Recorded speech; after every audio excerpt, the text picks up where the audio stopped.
for a club to come in and buy somebody who's so injury prone.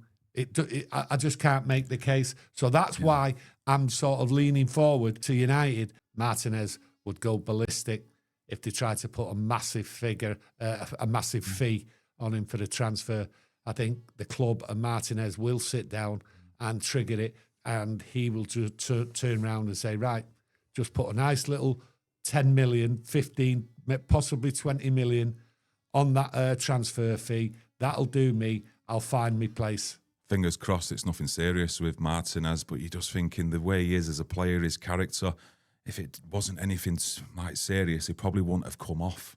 That's the character he is. If it was just a little niggle, he'd have stayed on there. Yes. That's the player he is. Yeah, that's so the player. So it does get you that feeling as though like it could be no less than 4 weeks out, especially with a thigh injury. Well, I look Hopefully at it. It's not. Fingers crossed. He's out, and people are saying we should sell him. Well, fans who believe he should be sold and that he's too injury prone, if that's the case, why would anyone come in and buy him? That's how I look at it. If he is too injury prone and everyone wants him, fans who believe he should be sold, what is the incentive for any club, especially when Kieran's just read out his injury record? What's the incentive for someone to come in and pay money for him? And that's why I think going down the line, that's where I think he will leave next year. And I think there will be an agreement with United. Because if he's too injury prone, no one right now would come in, because it doesn't make sense to come in and pay a lot of money and get him out of Man United when he's got that record with his injuries.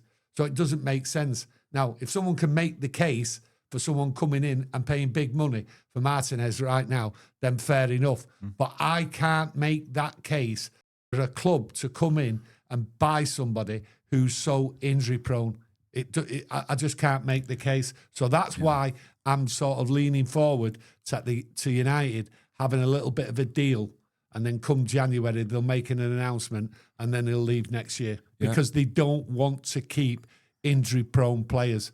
And then I go back to, and people will bring it up today, there's no two ways about it when we're talking about injuries, Mason Mount.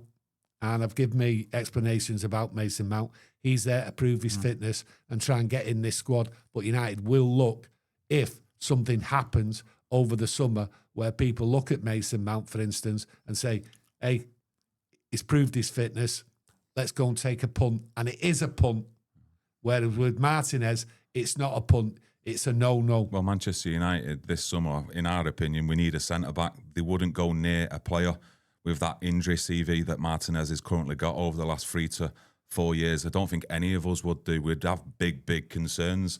So, like you just said there, it's debatable whether any club out there would come in with a big fee, up to 30 to 40 million pound. Even though, in my opinion, he's class on his day. He really is. I think he's our best ball-playing centre-back, and it's the character we do need throughout the team. I don't think it's injury prone. Obviously, with him getting injured. Yeah, sorry, probably the wrong wording I'm using there. Yeah.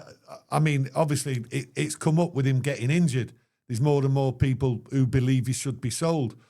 But there is no case, absolutely no case I see where a football club would come in right now with his injury record and with him being injured in that World Cup final yesterday. I just do not see it at all. So for me, Martinez is staying. People have their opinions and all that, and we're all entitled to our opinions. Another Monday comes and Manchester United have signed a highly rated left winger from Tottenham, Tynan Thompson. He scored 7 goals in 7 games in the UEFA Youth Cup League last season and is set to get first-team opportunities. And the fee that Manchester United have paid is £4 million with £4 million in add-ons. Well, this is a player, a young player. United have done it before. And I think this is the route they're going down, and why not? This is potential. I don't know how good he is. Don't know what he is on the eye. I've never seen the player. But this is the mantra United are going for, picking up young players. And the fee, it's only a small fee. Yes, there's a sell-on fee, but United aren't looking to sell on at the moment. So for me, I just look at it. They're getting him in the squad. That's what it is all about. You look at the potential. There is potential. And then you just look at Santos. There's a different edge to the potential. One's paid £50 million, one's paid a few quid, and we hope to see him in a couple of years. Whereas Santos, United are hoping that potential is shown right now. So for me, a nice little buy to go into the under-18s, under 21s, and then let's see where he is. Will he be in the squad?